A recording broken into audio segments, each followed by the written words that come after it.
Ads లేకుండా latest episodes చూడండి.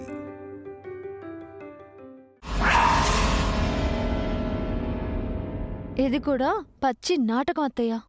పోనీలేమ్మా, judge గారికి నీ చేతి వంట తినే అదృష్టం ఉంది. పదా.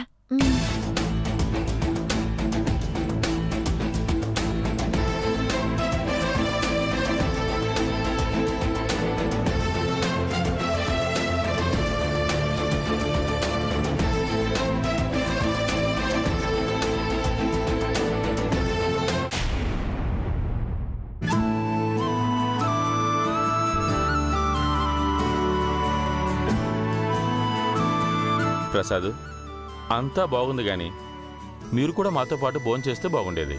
మీరు రావటమే మాకు సంతోషం. పెద్దవారు, మీ తర్వాతే మేము. ఏమన్నా అంటే ఇలా ఇంకేదో అంటాడు. సరే కానివ్వండి.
మావయ్య, అత్తయ్య,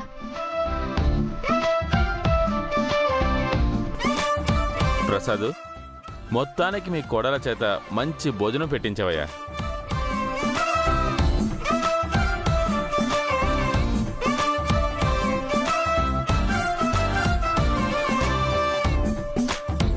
కాకపోతే ఈ శుభ సందర్భంలో హర్ష విషయం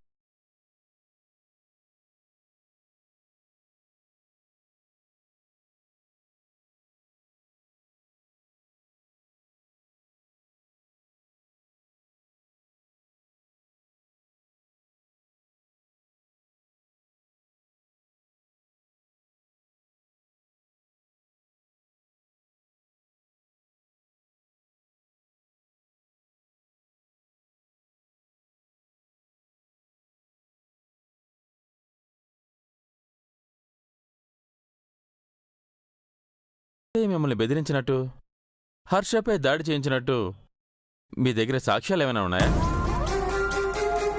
అలాంటి సాక్ష్యాలేమీ మా దగ్గర లేవండి.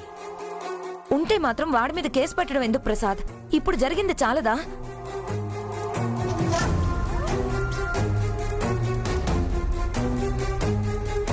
నాకేం కాలేదు పిన్ని. ఆ దేవుడైన ఊరికే వదిలిపెట్టకూడదు.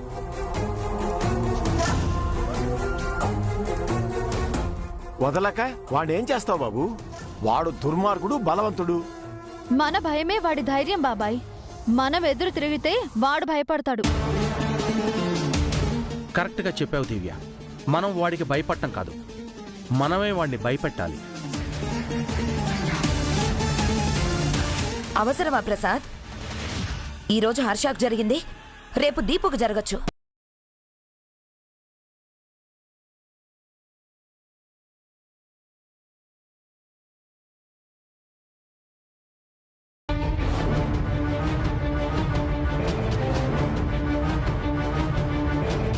వాడు నా దాకొస్తే నేను ఊరుకుంటానా?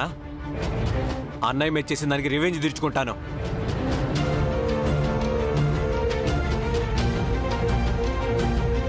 తెలిసి తెలియకుండా మాట్లాడకు దీపు. ఇది ప్రాణాలతో చెలగాటం. నువ్వు అనవసరంగా ఇరుక్కోకు. లేదమ్మా, దేవుడయ్యపై కేసు పెట్టి జైల్లో వేయించాల్సిందే.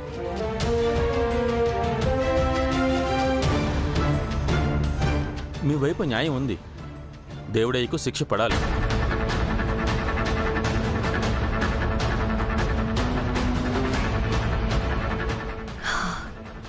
వద్దు సార్.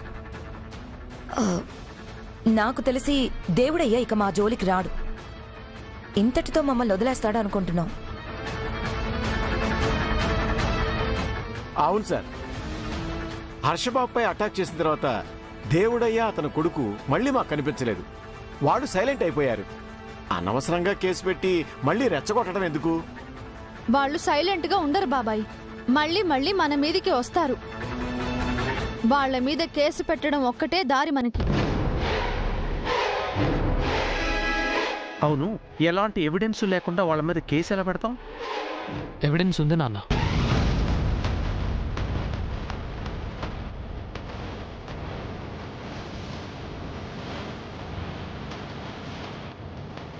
వాడు దివ్య గారికి ఫోన్ చేసి బెదిరించాడు.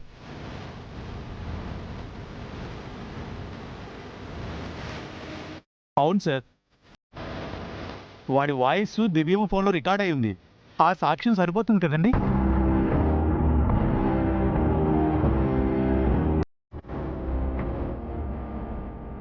సరిపదు. అది దేవుడయ్య వాయిస్ అని ప్రూవ్ చేయాలి.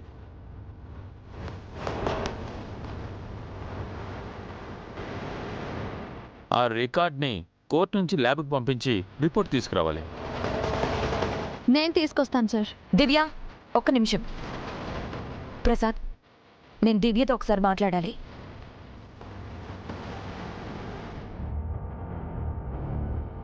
అన్నయ్య, మీరు రండి.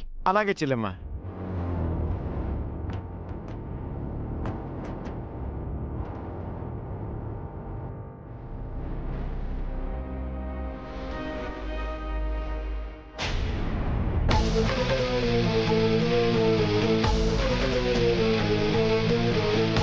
నువ్వేం చేస్తున్నావో నీకు అర్థమవుతుందా దివ్య? మళ్ళీ కేసు అంటావేంటి? దేవుడేని జైలుకి పంపిస్తే మనకే ప్రాబ్లం ఉండదు అత్తయ్య. అమ్మా, మొన్న పంపించావు, ఏమైంది? పట్టుమని 15 రోజులు కూడా జైల్లో లేడు. బెయిల్ మీద బయటకు వచ్చేశాడు. ఈసారి రాకుండా చేద్దాం. దేవుడయ్యని జైల్లోనే మగ్గిపోయేలా చేద్దాం. అది మన వల్ల కాదు దివ్య. అనవసరంగా మళ్ళీ వాళ్ళ జోలికి పోవడం ఎందుకు? హర్షాక్ అయ్యింది చాలు. దీపుకి ఏమైనా అయితే నా వల్ల కాదు. అత్తయ్య, నేను చూసుకుంటాను కదా, ఎవరికి ఏం కాదు. ప్రాణాలు పోతే తిరిగి రావమ్మా. నా మాట విను. కేసు వద్దు, ఏం వద్దమ్మా. దేవుడయ్య మళ్ళీ మన జోలికి రాడని నా నమ్మకం. నువ్వింకేం మాట్లాడకు. పద పద. అమ్మా, పద తల్లి, నా మాట విను.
ప్రసాద్, నా సహాయం సలహా మీకు ఎప్పుడూ ఉంటుంది. సరే మరి మేము బయలుదేరుతాం. వస్తామా? వస్తా. మంచిది సార్.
చెప్పు గోవిందు.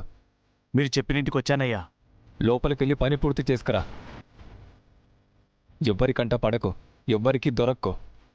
దొరికితే మా పేరు చెప్పొద్దు. సరేనయ్యా.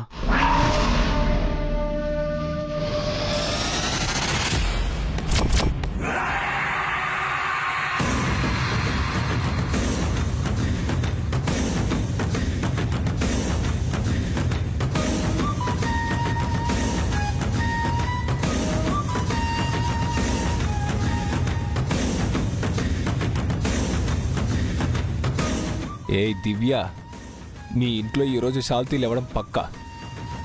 మొన్న మిస్ అయింది, ఈరోజు మర్డర్ అవ్వాల్సిందే.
ఏయ్, ఎవరు నువ్వు? కార్ దగ్గర ఏం చేస్తున్నావు? మేడం, రాత్రి చలిగా ఉంటేను కార్ కింద పడుకున్నాను. పడుకోవడానికి ప్లేస్ లేనట్టు గోడ దూకి ఇంట్లోకొచ్చి కార్ కింద పడుకున్నావా? నిజంగానే నాకు షెల్టర్ లేదు మేడం.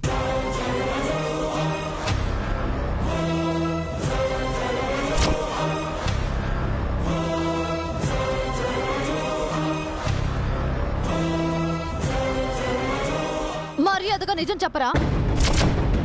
ఎవరు నువ్వు? కార్ కింద ఏం చేస్తున్నావు? వదిలేండి మేడం. ఏమండి? హర్ష గారు, చారుకేశ మేడం. ఏమండి? మేడం, చారుకేశ ఏమండి? ఏమైంది మేడం? ఎవడీడు? రేయ్, చూడండి, ఎవరా నువ్వు? చూడండి మీరు. నువ్వు ఎవరు? నువ్వు సార్ ఈ ఇంట్లోకి ఎందుకు వచ్చావు? ఇక్కడ ఏం చేస్తున్నావు? అసలు ఎవడండి వీడు? ఏమోనండి, గోడ దూకి లోపలికి వచ్చినట్టున్నాడు. వీడు కార్ దగ్గర నుంచి బయటికి రావడం నేను చూశాను. అవునా? రే చెప్పు, ఎవరు నువ్వు? ఎవరా నువ్వు? ఎవరు? రేయ్, ఆ కటింగ్ ప్లేయర్ ఏంటి? ఆ రెంచ్ ఏమిటి? ఎందుకవే? నేను మెకానిక్ని సార్. మా ఓనర్ జీతం ఇవ్వకుండా షెడ్లో నుంచి గెంటేశాడు సార్. చలిలో వచ్చి ఆ కార్ పక్కన పడుకున్నాడు సార్. ఏమిట్రా కథలు చెప్తున్నావా? కథలు? సార్, నా మాట వినండి సార్. సార్, ఆ ఫోన్ తీయండి సార్.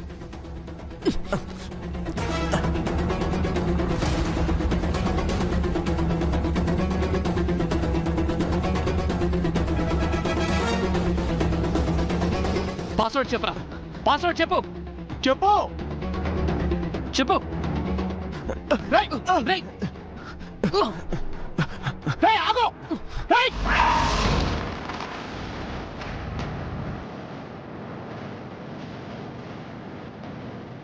రేయ్, రేయ్, ఆగురా.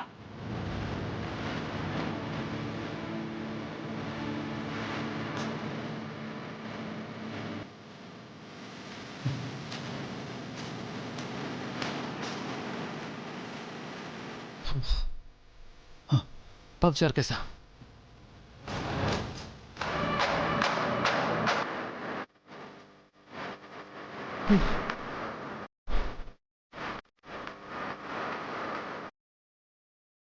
Something is wrong. అతను అబద్ధం చెప్పాడండి. అతను ఏదో చేయడానికే వచ్చాడు. వాడు దేవుడే మనిషి కాదు కదా. లేదు సార్, ఖచ్చితంగా వాడు దేవుడే మనిషే. దేవుడయ్య మరో ప్లాన్ ఏదో చేశాడు.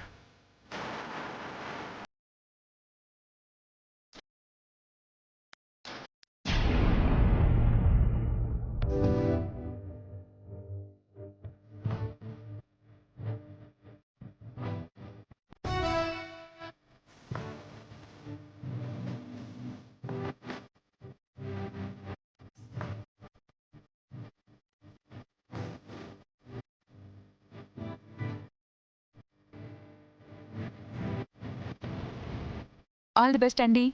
Thank you. విజయీ భవ. విజయీ భవ.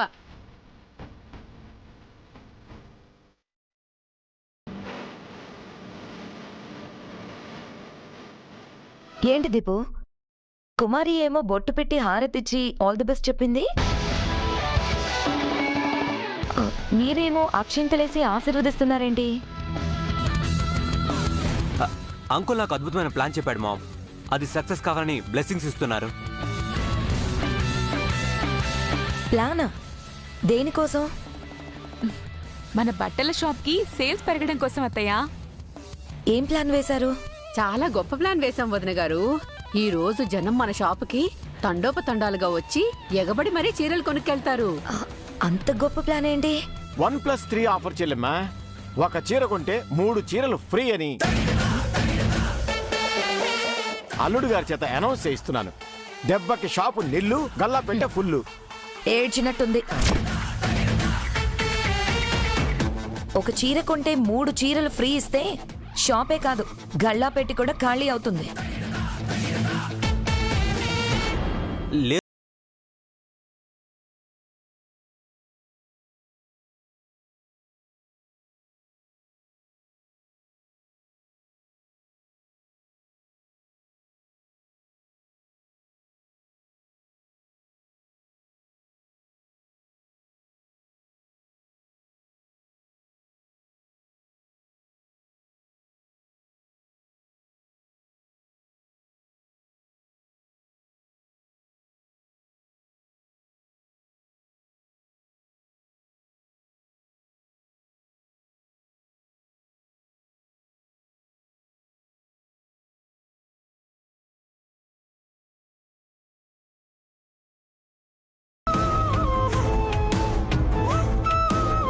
అందుకు ఇది ఒకటే దారుంది అత్తయ్య.